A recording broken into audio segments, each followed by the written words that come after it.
We're going to go ahead and install our intermediate shaft and oil pump.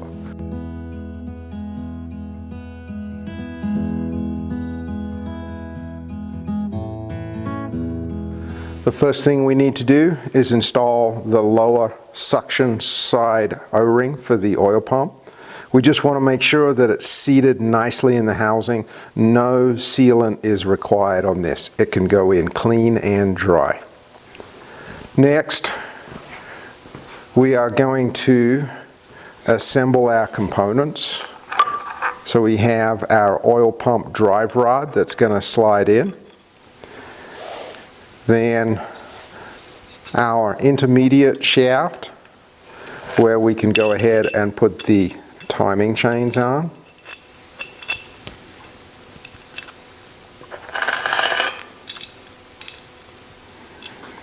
Then once the timing chains are installed, we can just go ahead and slide the intermediate shaft into our drive gear. We want to put a couple of drops of oil on our bearings.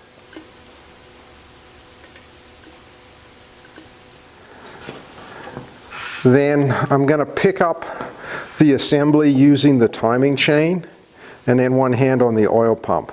This way it's going to allow me to lay it into the engine case, let the chain go through.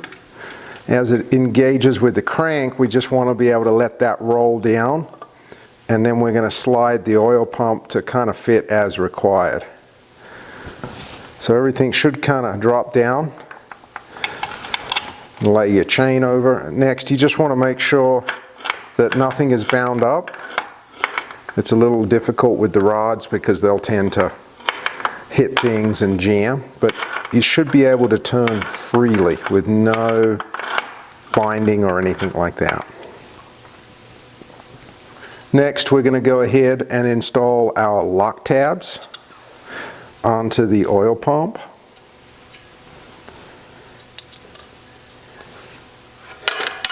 Followed by 3 M8 nuts. I'm just screwing the nuts down by hand right now.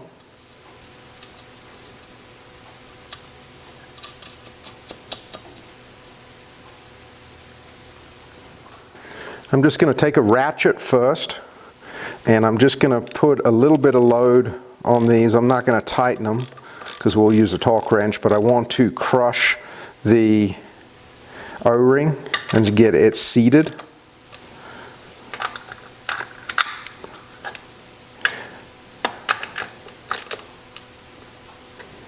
So I'm just going to nip these down, and I'm keeping those lock tabs positioned where I want them. So before I'm going to torque these, I'm going to use a pair of channel locks, and I'm just going to bend down the lock tab on the side to lock against the oil pump body.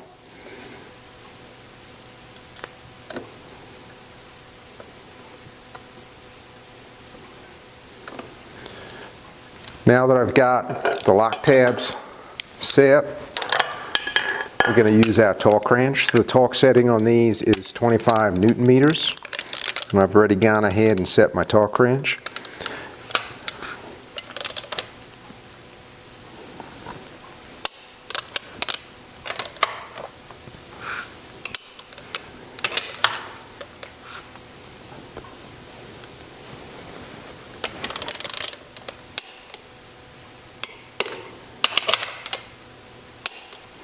Just going to recheck. We're all set. Now that I've got the nuts locked down, I'm just going to make sure that our crankshaft still rotates freely, so there's no binding anywhere, and it does. I'm now going to take our lock tabs, and I'm just going to use our channel locks to bend that lock tab up so it locks on the flat. If it doesn't land perfectly on a flat, that's not a big deal. You can just make a V out of it by crimping it like this. Doesn't always happen. Looks like on this one it has landed on a flat on each time. So now we're ready to install the case halves. We've got our oil pump in, we've torqued our nuts here, and we've got our lock tab set. Our crank's all laid in, timing chains are on. So now I'm going to go ahead and install the 3 O-rings for the oil pump and crankcase. These go in clean and dry, no sealant is required. Just make sure they're seated in the little cups. We're going to go ahead and install our timing chain holding tool. And what this is going to do is it's going to hold the chain up and out of the way while we slide the case on.